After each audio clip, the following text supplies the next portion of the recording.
right, we're here again. It's another Friday. It's Atlanta Discuss. Yes, Atlanta Discuss. Yes, the name Atlanta is a city in America, but there, the discourse makes a difference. This is where we started. We have to talk about the world. We have to talk about Africa. We have to talk about Nigeria. We have to talk about Asia. We have to talk about everything, issues that reverberate with people. Today, we're looking at areas of synergy between the United Kingdom and Nigeria. We're looking at what the Nigerian diaspora contingent in the United Kingdom are doing, vis-a-vis Nigeria, development, giving back, transformation, etc., etc.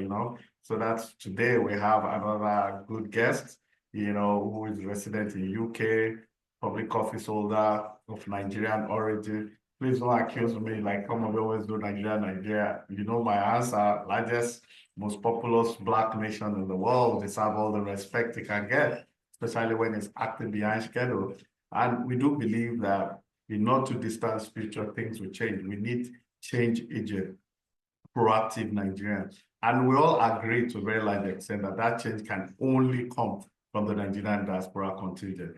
India has done it, the Philippines have done it. The world is replete with examples of countries where their diaspora contingent have added value and turned things around. So this time around, today we're talking to Davida Ademuyiwa. Davida, welcome to Atlanta Discuss.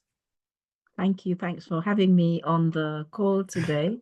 Thank you. We're excited to have you too. So let me just introduce you, so that, it's your first time here, but I'm sure it's not going to be your last time. Davida, it's a British politician, lives in the UK. Like I mentioned when I started, and is of mixed origin. She has Jamaican blood and Nigerian blood in her. She's a transformational leader from multidisciplinary background. Part of what we're going to talk about, the passion for leadership and national transformation, emphasis on Nigeria. She's the co-founder of the Nigerian Transformation Council, which is the basis of why we're having this discussion.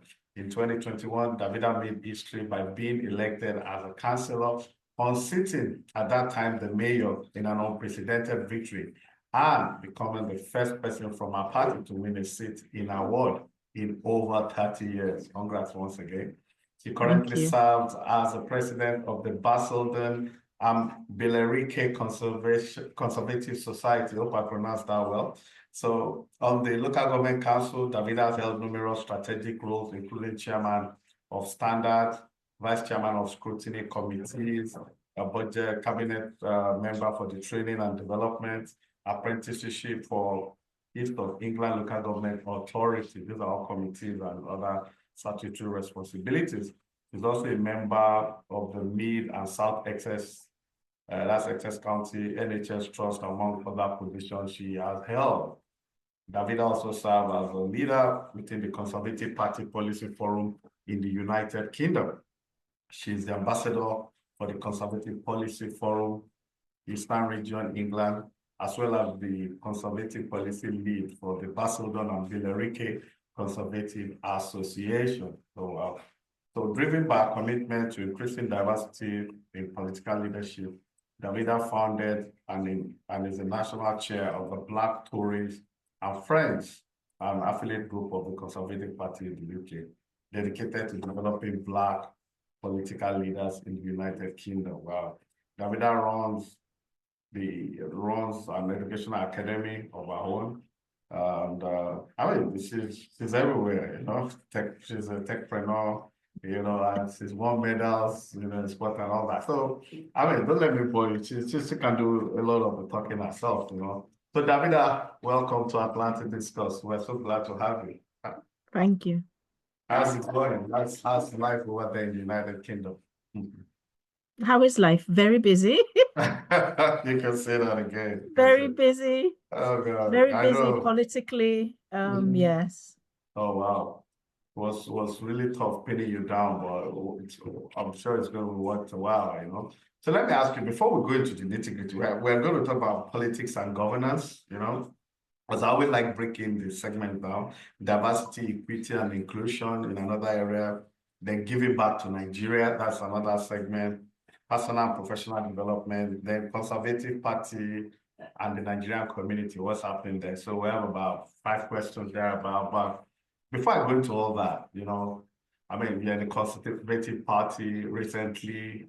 The Vice President of Nigeria said some things about Kemi Badenoch, that she badmouths Nigeria, speak ills of Nigeria and all that. What's your view, that considering even what Kemi has said as being our own personal, because I think that most of the things she said, I think she experienced while she was in Nigeria, But a lot of people, not just the vice president, people have been coming out attacking our president and all that. So what's your take on it? Because you're a conservative too, I think. Yes, I'm a member of the Conservative Party, proud to be so. I strongly believe in conservative values, and that's because I believe that when we're talking about things like nation building, we need values and we need principles that are built on sustainability. And I believe that conservative values build a sustainable society going forward. So your question to me particularly was about what I thought about what Kemi had said. Is that what Yes. you asked? Yeah, I mean, so what she said about Nigeria and the response of people in Nigeria about her being negative and all that. What's your take in the whole discussion? Well, from what we have seen in the news and what we had seen on certain videos of Kemi's dialogue and her views about Nigeria, I believe that those things that she said are her personal experience. And in our forum, in the Black Tories forum, quite a number of people also admitted that that's been their own experience as well. Nigeria, having lived in Nigeria, people can come out of that country traumatized. I was in a similar situation, traumatized by my experience of living in Nigeria, and I've heard many other people who've said the same. However, the experiences we go through bring about different responses in different people. For me personally, I didn't visit the country for many years. I don't even want to tell you how many years. I I didn't visit the country. And then I had a dream one day, and it was like the postman came to the door and came with my passport. And it was a Nigerian passport, and I didn't have a Nigerian passport. So I believe that at that time, I felt it was the time to go back, which I did. And yeah, and I did maybe about twice afterwards. But yes, so people's experience, you hear it from many people, what they've gone through, but how we process that experience varies from person to person.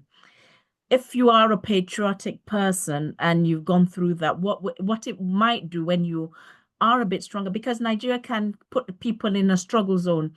Many families in the 80s, in the 90s, who were doing well, collapse, the family life collapsed, the economy collapsed around people, where people had to look for ways to escape.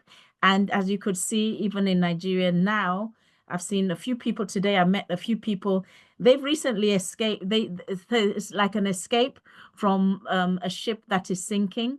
There's some brave people who want to stay on board in Nigeria, some people who feel, and some people who have nowhere to go. So I don't blame people who talk about the impact of the mismanagement of funds, mismanagement of our country.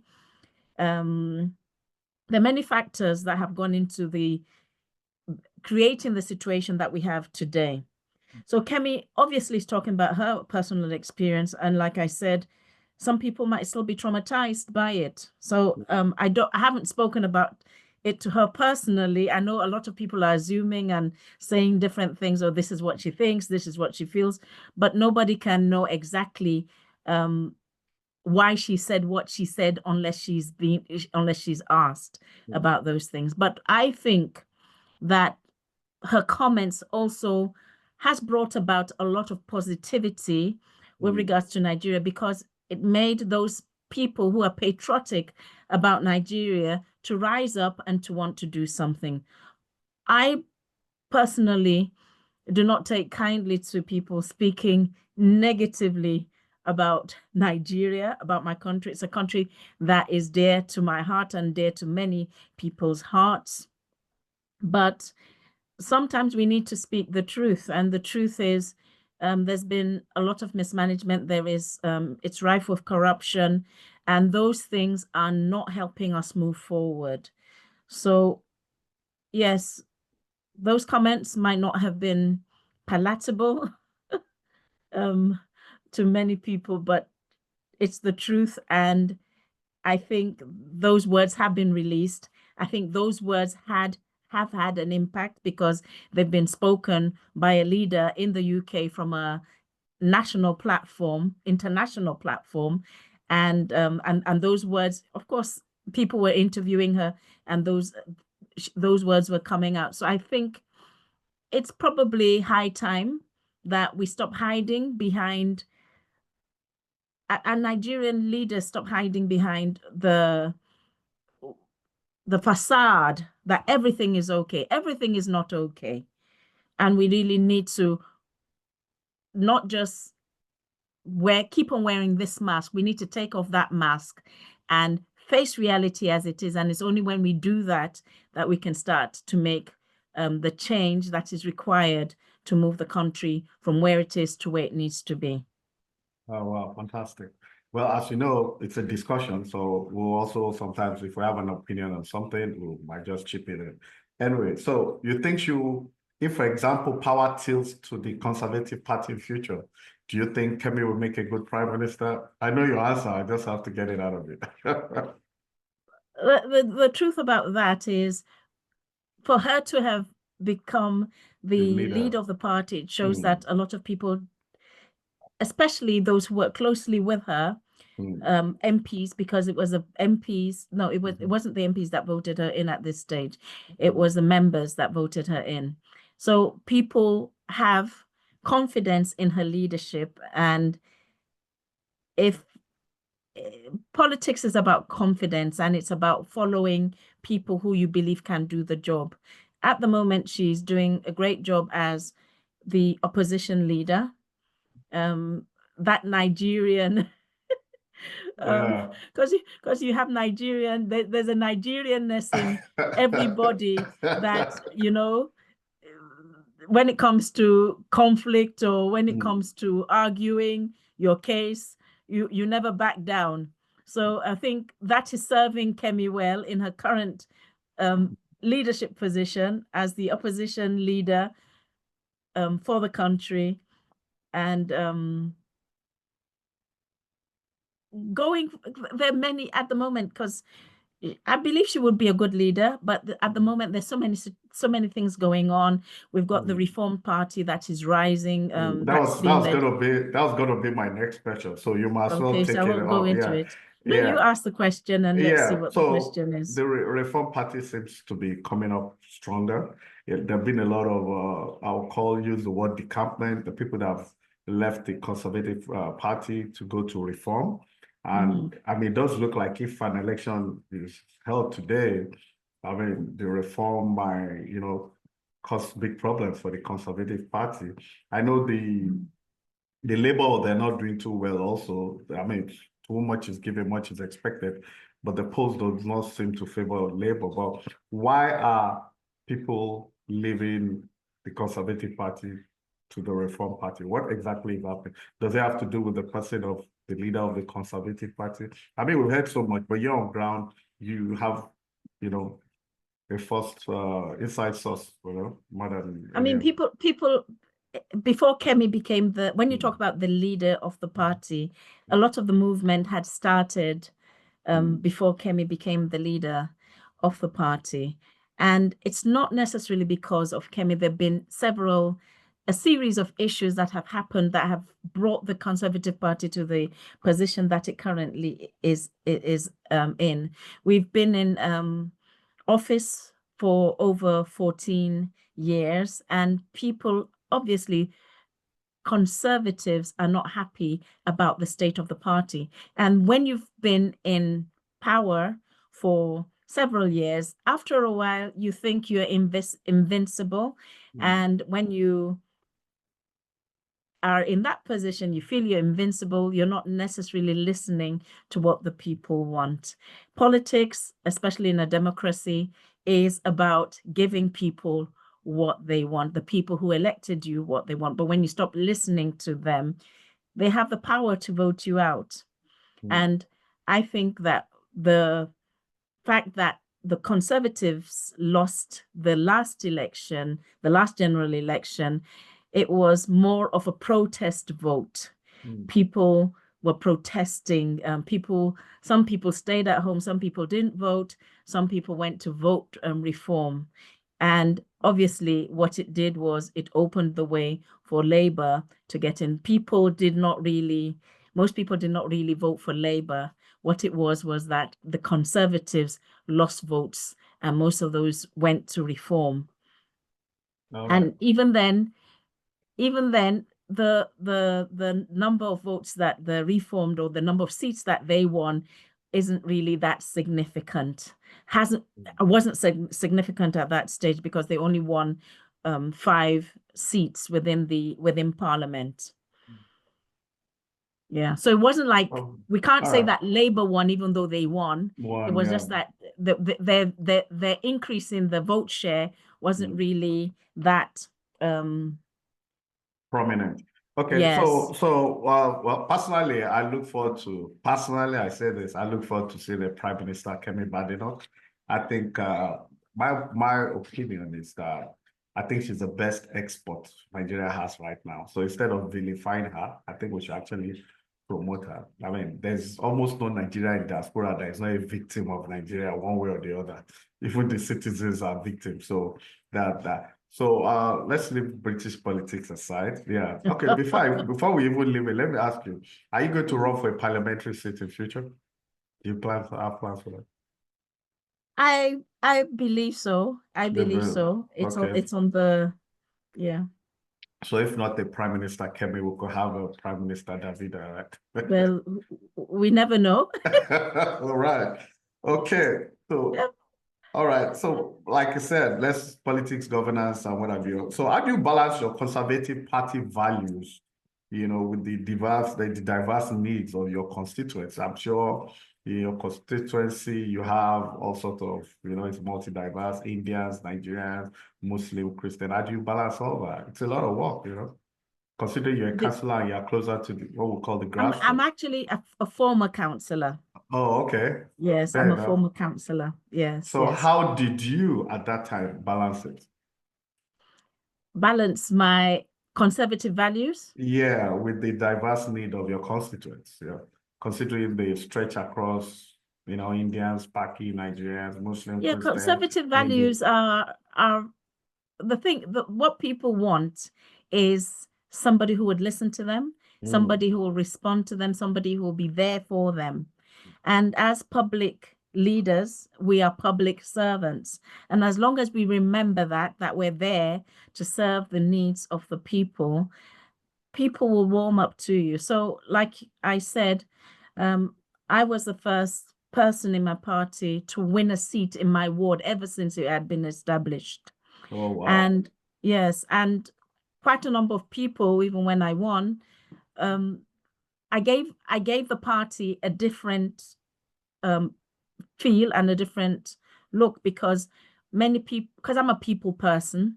And one of the things I loved doing was going out to where people were. So I'll go around the area talking to people, because obviously I was elected for my area, which is the town center.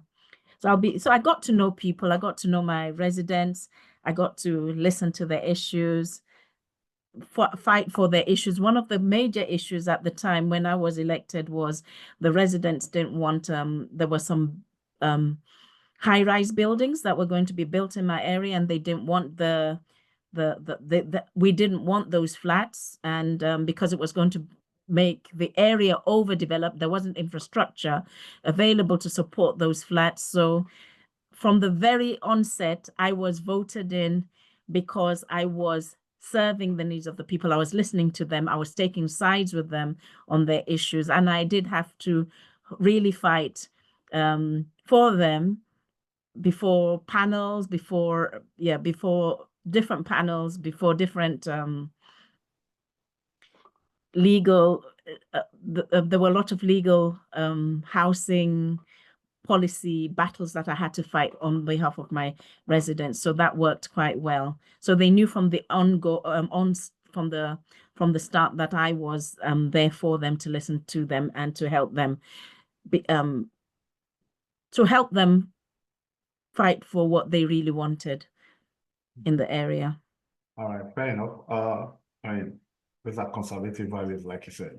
So now let's talk about the Nigeria Transformation. Yeah, the Nigerian Transformation Council.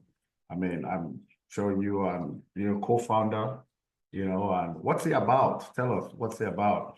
We've had so many of such in the past. People have from all sorts. I mean, off my head, I can tell you so many things that happen. Nigeria is not a country that is short of ideas or paperwork or policy. I think the problem has always been the political will, the willpower to walk the talk, really. But in your case, I see some traction, some seriousness, and they're going through a trajectory where probably the old ones didn't go through. So tell us, what is it all about? Where did the idea come from? What do you want to achieve with it? In terms of where the idea came from, Nigeria has been on my heart for several years. Let's say maybe seriously on my heart since 2015, 2016. And was it 2016? Yeah, probably around then, yeah. And as I go through, because I've gone through politics, I've become a political leader, an elected one. And when I lost my last election, I had more time to think about what the next thing was. And obviously, like I said, so many things are happening in Nigeria, and you hear about them, we talk about them, and I have friends who are always concerned about what's going on in the country.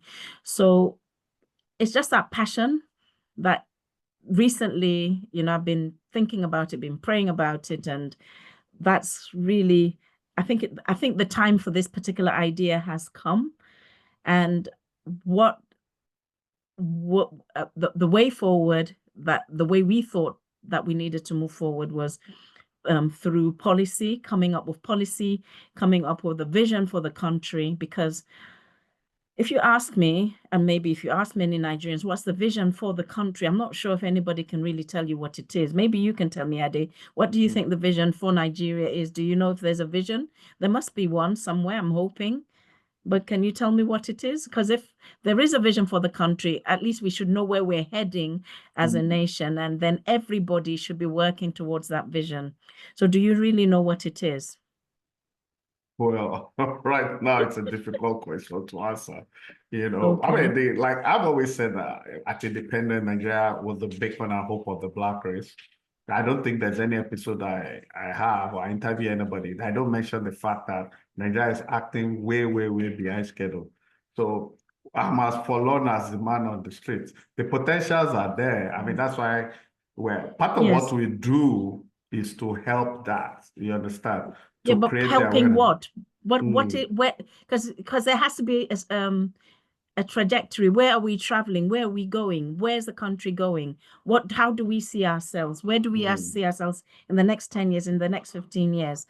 And those are the kind of questions. If there's no vision, the scripture says, if there's no vision, people perish. People don't know where they're going. So I think one of the first things that we need to do, even as I'm not saying just us as the Nigerian Transformation Council, but that's what we're doing, is to create a vision for the country. Where do we see the country locally? How do we see the local economy? And how do we see the global economy? Where do we see it in 50 years? And most of the things that we're planning, we might not even see in our lifetime, but at least we would have set things in place for those things to start happening. And I think it's very important that we have a vision and a sense of travel. And that's what leadership does. Leadership actually is a leader is a visionary. So you see the future even before it happens. So what do you want to transform Nigeria, right? So yeah. So I mean, like the question I ask you now is that what are the itemized ideas, strategies, if you can share them on how you want to go through this, achieve all these deliverables. Because it's a think tank, there is a danger in one person coming up with that vision. Fantastic. And I think one of the things we're doing is, or one of the uniqueness about our think tank is that it's one coming from the diaspora. So we're pulling people in the diaspora, in the UK, in America, in Canada. We're all planning and coming together to come with that vision. And it's not just people, we're looking at experts. We're bringing experts in different areas to come with a vision. Now, most of these people have experienced other nations, they've experienced other first world countries, and the lifestyle, the systems in those countries. So we, in a sense, even though I see Nigeria as a developing country, but I also see that in some areas we're highly developed. For instance, look at our music industry, the media, the Nollywood, the fashion industry is coming up as well. So I do see that we're quite advanced in certain areas, but the only challenge we have is maybe the infrastructure to make that work in a perfect way. So in terms of the vision, like you're asking, we need experts to come together. It can't just be me saying, I can come up with a vision. I know what I want to see, where I want to see Nigeria, but I just don't think I will do the nation justice. We need experts from different aspects of life, with different expertise, with different experiences, coming together to put that vision together. And then it's not just for us in the diaspora to come up with a vision. We will be liaising with people in the different think tanks that we're already connecting with in the nation of Nigeria. And so we'll be dovetailing our ideas with with the local realities on the ground.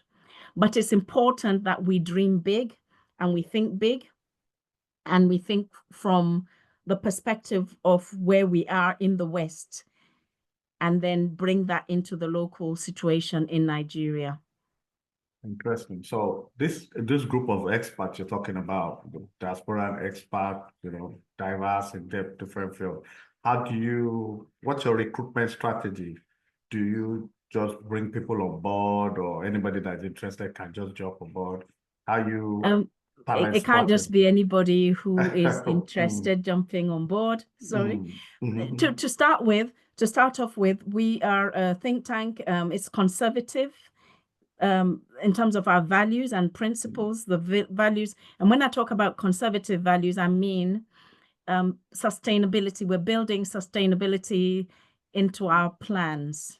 Okay. So that's one of the criteria. But when we're bringing people together, we're looking for people who are experts in an area in their field. They have to be passionate about Nigeria, and we want people who are patriotic as well. Patriotic. And at the moment, the way we're recruiting is by word of mouth. So if we've reached out to people, like we've reached out to you, you might know somebody who fits the bill. And we would have a word with them and see if they're a good fit for the project. Interesting. Yeah, I don't know if you've heard about what is called the New Tribe, an initiative of Professor Patutomi. Yes. Creating a new tribe of Nigerians. Because what you're trying to do is actually similar to what he's doing. Under the New Tribe, they have their education cohort, public admin cohort, election cohort, health cohort. I know they have a blueprint on the health cohort already. I think the education is working on something already. So what you're doing actually is the same thing they're doing there. It looks similar, but under different guidance. Does the Nigeria Transformation Council, are you looking at possibility with partnering with groups like the New Tribe, or any that is similar or share the same ideology and goals with you? Okay. When that idea kept on burning in my heart, the first person I reached, one of the first few people I reached out to actually was Emmanuel Findoro Obasi, who is also based here in the UK. And one of the things and I know that in the past he'd been speaking to Professor Pat Utomi. I knew he had had some meetings with him on some other things, but as soon as I asked him, look, this is what I want to do. Are you going to come on board? He said, okay, he will talk to Professor Pat Utomi. But in the meantime, I was talking to a childhood friend of mine who is the current leader of KPMG for West Africa and for Nigeria. And I just wanted to run the idea by him because I know that he works in an area and they would have a lot of data and statistics to know if what I was saying was a viable thing. And when I spoke to him, he mentioned that he was a director on the Nigeria Economic Summit Group, and they were a think tank as well. And he told me that they actually had been able to push a few things through. So I was quite happy to find out that, okay, there is a group already doing what I'm planning to do. So maybe I don't have to do what we're planning to do over here anymore. And he said yes, but after listening to me, he said yes, that one of the things missing is that there's no diasporan element within their think tank, and he thinks that that is a unique thing. So I thought, okay, maybe we can get a few people from the diaspora to just be on their boards or on their on their round tables, their think tank. And the second person we spoke to was Professor Pat Utomi. We had a meeting, myself and Emmanuel Findoro Bassi had a meeting with him. And he said, no, that this is what he had been waiting for, in a sense that the diaspora would play a great role in the transformation of Africa, also, and Nigeria particularly, that and if we look at the history of other countries that were able or have started that journey of transformation, for instance, if we look at Israel, if we look at India, if we look at Japan, I'm not sure if Singapore falls into this particular category, but those countries, you find that the diaspora played a very major role in the transformation of those countries. So he said, and I was thinking, okay, so do we just find people to fit into your think tanks? Because by then I had heard about the new tribe and I had gone and looked at it, and I saw that they had a diasporan element, but he said no, that it would be better for us to establish our own. So we weren't really wanting to reinvent the wheel, but as we've been told, it's very important that the role that we play as the diaspora is a very crucial role to this whole transformation of Nigeria. Interesting. So let's talk about free and fair election. It's something I'm very passionate about, and it's for me, it's so cardinal, it's so core to the emergence of a better country, because I believe that our elections in Nigeria should be a true reflection of the people's will. It doesn't matter who the people elected, so long it's in a free and fair atmosphere. So what's the Nigerian Transformation Group going to do in this regard? Because it's a foundational issue. I mean, to get every other thing right, the right approach, right attitude and all that, the honest approach, new people, our elections have to be fair and fair. Do you have anything going on regarding? Sorry, I lost you at the very beginning of that. Yeah, I'm talking about free and fair elections in Nigeria. Okay. Yeah, okay. I mean, our elections, in the past, they were free, but never fair. Now they're not free, they're not fair. It's just the truth of the matter. So what's the Nigerian Transformation Group going to do in this regard? Okay, because so when you say free, what do you mean by free? Yeah, people are free to go and vote, but we are free. A date is announced, people campaign, they join parties, but that's freedom of expression, they campaign. Yeah, so they are free to go out, but the final tally of the votes, is it a reflection of what the people freely give? You understand? That's in the past. Now, yes. There's really no freedom to do those things per se. To snatch ballot board, you don't get to this, you are Igbo, you can't vote here, the violence here and there, which of course we've seen law enforcement agents being part of this. So I'm not the one saying it. It's yeah. So because like I mentioned earlier, the Nigerian Transformation Council is not me. It's a group of us, and it's a group of us that come together to think about these issues. So I would say that that's not one of the areas that we have addressed, because it's still early days. It's still early days with us. However, my personal views with that is it's going to be difficult to have a fair election in any country, especially a country like Nigeria, without technology being used to achieve that. And I've thought, because I've been thinking along the lines of how do we deal with corruption? How do we deal with corruption, especially within the government, within local government, within national government, and without technology, since similar to blockchain technology, I don't think we'll be solving those problems any soon until we transition to a system like that. I don't think those problems will go away, to be honest. Well, based on the last election, I think, I don't know if you followed the last election, the last presidential election, the technology was there. We expended some humongous amount of money, IRF, and they call them all sorts of names, but I don't think we allowed it to work. But the key issue there for me is that since you're along the transformation line now, and your group is new, and there's still a lot to be done and all that. Professor Tommy, who you mentioned, has always said that Nigeria's problem is failure of leadership. Do you agree with that? Partly. Why partly? Because Nigeria's problem is failure of leadership. It's part of the problem. Failure of leadership is part of the problem. However, what you find is the major problem that Nigeria has, from what I see, is corruption. Yeah. And if we're talking about corruption doesn't start with the leaders, because corruption starts with the people. Okay. Corruption starts with the people, and the leaders come out of the people. So if you're getting leaders out of the people, out of a corrupt group of people, of course you'll be getting corrupt leaders. Yeah.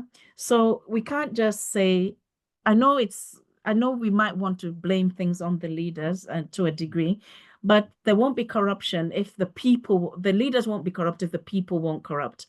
They're a crop of the people. My visit to Nigeria, I was a bit shocked in terms of the corruption levels that was there from when I had left in the first when I left the country in the early 90s. Yeah. Then corruption was at a different level. At that time, it seemed as if individuals were corrupt. But by the time I went back, it was like the system, everything that was done was corrupt. The system was corrupt. The systems that were created. So it was systemic corruption in the country. So basically, I don't know. I think I've answered. I've gone on. It's okay. I mean, I understand that. So what did you experience when you say you saw systemic corruption? Can you give us an experience? I can't say I experienced much, but I'm an analytical thinker. Yeah. And I could see that there had been when I was there prior to this, I knew individuals were corrupt, but then now anything you do had corruption. You couldn't do anything. You couldn't process a passport. You couldn't buy or sell without having to go through a corrupt system. Corruption had been normalized, and it was now systemic. Okay, I get you. Well, you don't want to be like Kemi in this regard. In what way? Yeah, Kemi gave an example word for word, the day the police took their money or took their phone or something like that. But it's all right. So what is it about? Are there any particular challenges, that you feel that you want to address passionately? I know your group is still at the teaching stage and all that, but apart from corruption, I know you said corruption is endemic everywhere, but what cardinal issue apart from that I'm talking core areas, I'm talking education, health and all that. I mean, I've been told, I know that if you address corruption, it will help all these things. But you said something. You said you believe it's corruption, not leadership. But well, I also agree with that because our leaders are a reflection of the people. There's no doubt Yes, about that. Yeah. exactly. But if, for example, by act of commission or mission, we have a free and fair election and we elect a leader that is not corrupt, I think it solves 50% of the problem of the country. You see, that's why I was happy on I the don't know if that I don't know mm, because I'm a politician. mm.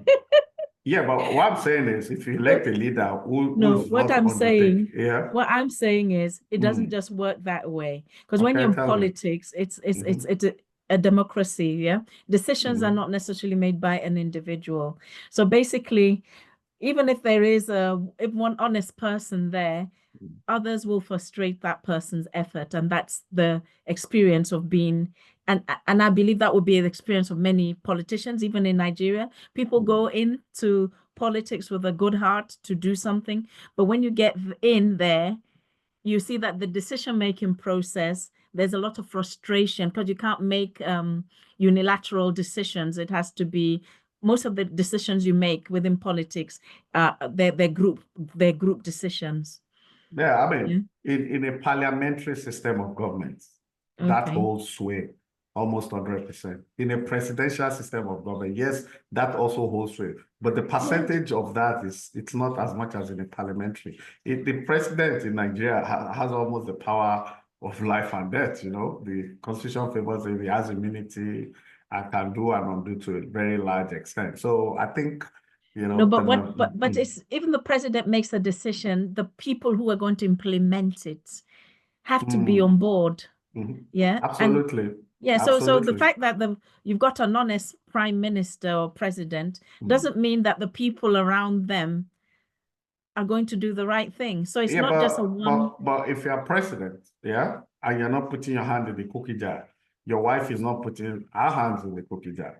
Your kids are not the beneficiary of that system. That's why I said that actually reduce not It all, wouldn't. yeah. I don't agree because I Okay. think what will deal with the Mm. corruption is Mm-hmm. systemizing the system Okay. and even computerizing the system. But Yeah. but that's been done. The Nigeria Independent National Electoral Commission is I'm not just computer. talking about I'm Mm-hmm. not just talking about the electoral Mm-hmm. system. It's the Okay. systems for running the public sector, Okay. where you're not money is not changing hands physically, but it's going Mm-hmm. through a system because the bribery and the corruption, it happens when people are having to exchange Mm. Money. money for Mm. services, yeah. But if everything is going through a system that is computerized, it cuts out a lot of the Absolutely. corruption. Yeah, yeah. Yeah, we've seen that in the banking system to a very good extent. So let me put this to you. You're in the UK, the United Kingdom operates a parliamentary system of government. We in the US we operate a presidential system of government. Nigeria also operates a presidential system of government. Will you support if Nigeria opts for a parliamentary system of government? Is this something, an idea you support? I think I need to fully understand the presidential System of system of government. government before I could really answer that question. Professor Tommy said the presidential system of government is expensive, you know, Mm. convoy, executive authority, and all that. Unlike in the UK, where you have the parliamentarians, the prime minister has to address the parliament every week. It's not compulsory in the presidential system of government, at least Okay. not in the one where Mhm. we operate in Nigeria, I'm not you know. familiar with that Mm. system, so I can't really comment. Mm. All right, fair enough. So back to conservatism and Nigerian communities. So how do you navigate, any tension, especially or conflict between your conservative party values and the need or expectation of the Nigerian community while you were a councillor? If you had Of the Nigerian. of the Nigerian community. Yes. While I say that again, how did I address How do the? you navigate any tension or conflict with the Nigerian community between that? So I'm talking comparing your conservative values I would and see that there weren't any kind of mm, conflicts. where I am, where I Okay. live. Then there were a few Nigerians, but there weren't really that many conflicts because whatever served the general public served the Nigerians themselves. So I don't know if that question is really applicable in that Well, sense. I mean, I will assume that there's nowhere in the United Kingdom where you don't have Nigerians. That's why I asked the question, Yeah, but So, conservative values, mm, conservative values are well. They're not in power now, but you were there. I'm saying, how do you compare? How do you jig it? I don't think I get the question. Oh, okay. So I said, how do you navigate any tension or conflict between your conservative party values and the needs or expectation of the Nigerian communities you serve? To be honest, I think Nigerians are conservative Mm, in their nature. We're nature. entrepreneurial. We believe Go ahead, I'm listening. we believe in family. We believe in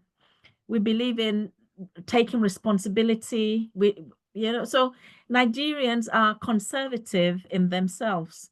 I know that currently in the UK, a lot of Nigerians, when they come into the country, they Mm, are sucked into the Labour Party.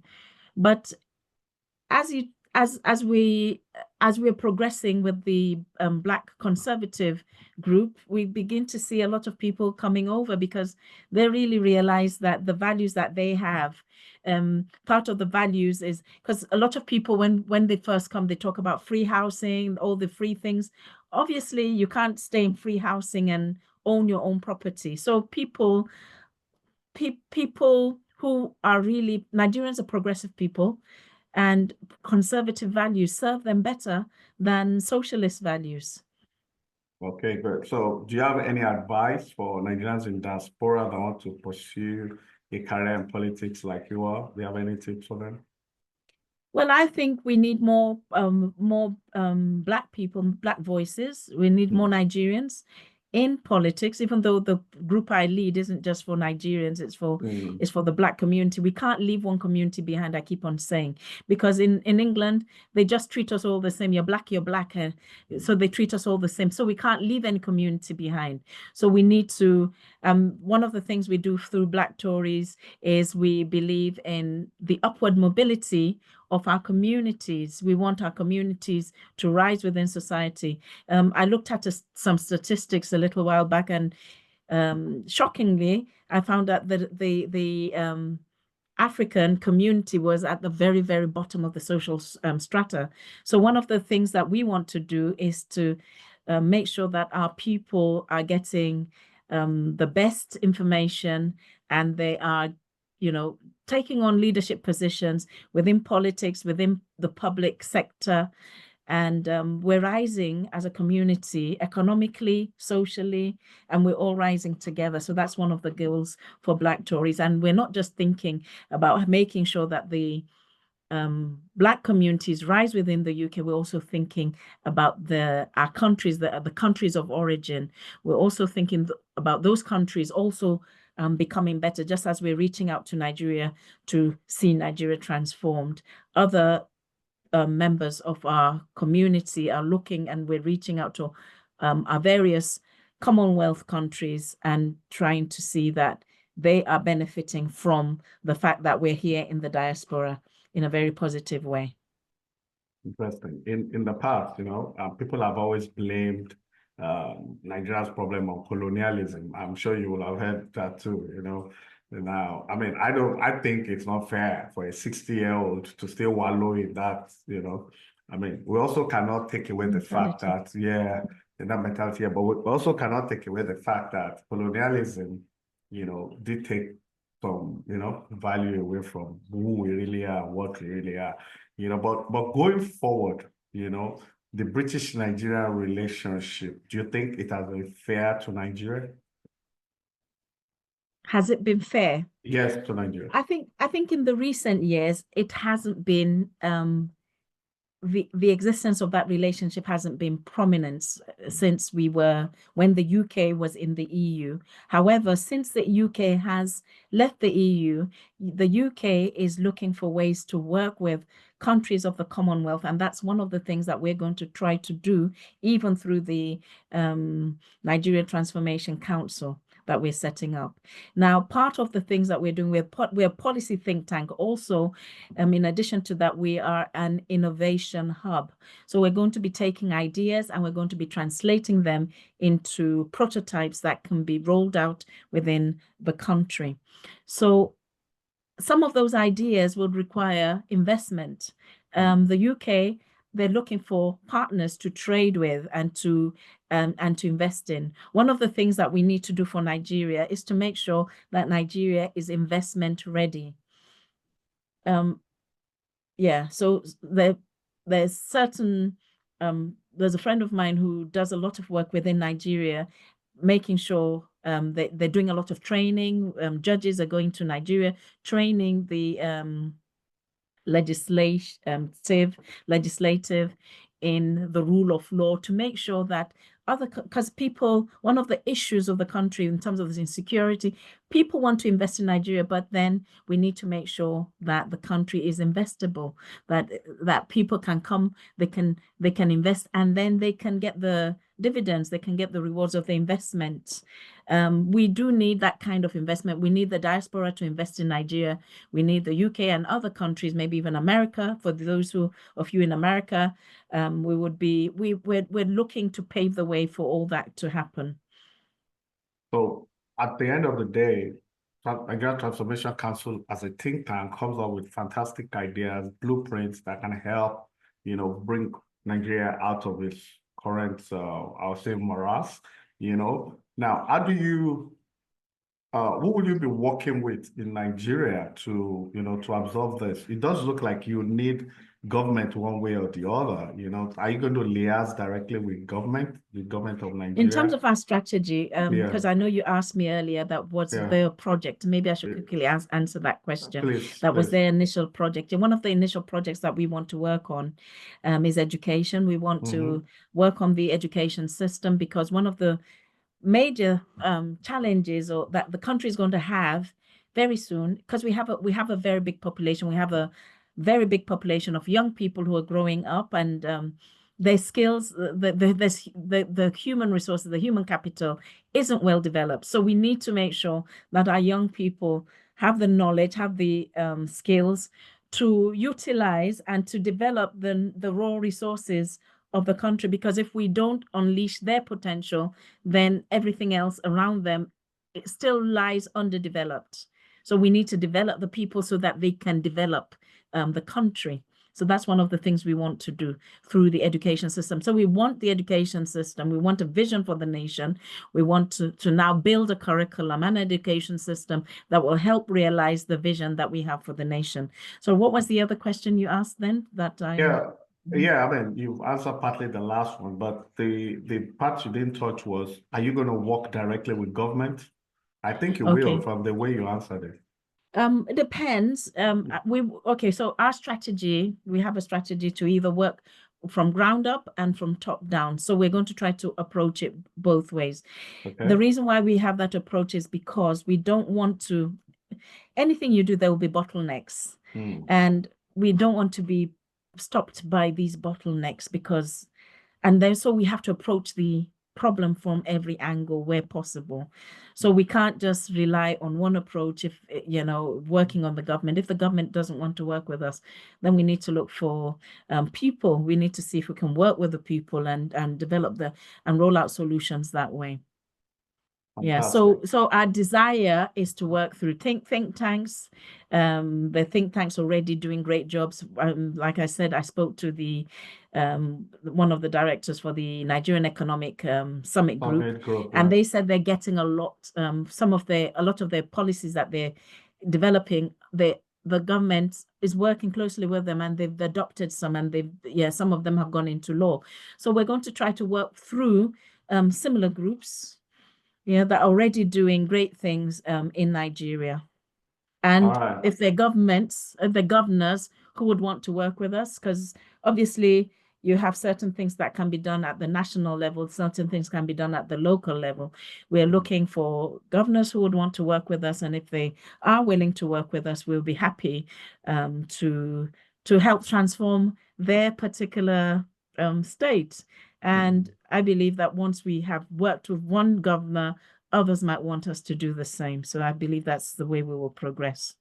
Fantastic. So when I was reading your profile, there was a part that said to legal consultant, tech ed entrepreneur, and of course that you want two gold medals. Can you tell us where you won the 2 gold medals? What makes you a tech entrepreneur? Just tell us more about yourself. That's a while ago. Yeah, it doesn't matter. I mean, it's always good to know. While I was, because I went to University of Ife. Oh wow, okay. And when I was there, I was everybody knew me actually for judo. Oh wow. Yeah, so I won 2 gold medals in judo. Oh Yeah, wow. in the Nuga Games. I don't know if you know Oh about the wow. Nuga I don't Games. know. Yeah, Nigeria University Games. Yeah. I was quite an So athlete myself. yes. So Yeah. are you still a judo athlete? I mean, do you still No, fight I'm judo? not at the moment. No, not at the moment. I So, tried sticking to it, but I couldn't after a while. well, so And what in makes terms of the you, ed tech, yeah. yes, I run an academy, an education provision, and it's online, it's it's online, using technology, using AI, using to deliver services to these young people. So that's the ed tech entrepreneur side of my work. Okay, and the legal consultancy?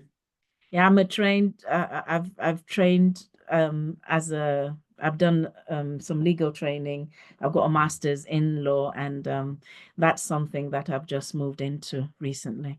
Interesting. So where do you see Nigeria in 10, 15 years?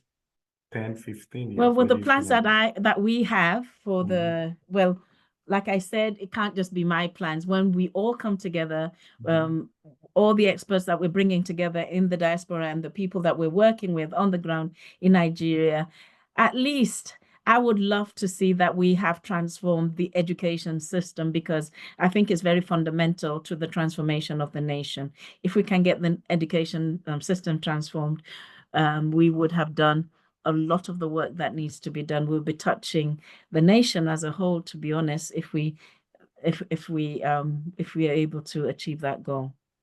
Thank you so much, Davida Ademuyiwa. I mean, what you're doing is impressive. Nigeria needs help, no doubt. And I'm sure we all agree the diaspora contingent, whether in the United Kingdom, whether in the United States, whether in Canada, wherever they're domiciled, have a lot of role to play. We'll support you. We are already supporting you in any way possible. And hopefully in 10 to 15 years' time, if we're all still alive, then there'll be a joy and hope or something, something we're all very proud of. To our listeners and all our viewers, thank you so much for your loyalty. Like I always say, it's a wrap there.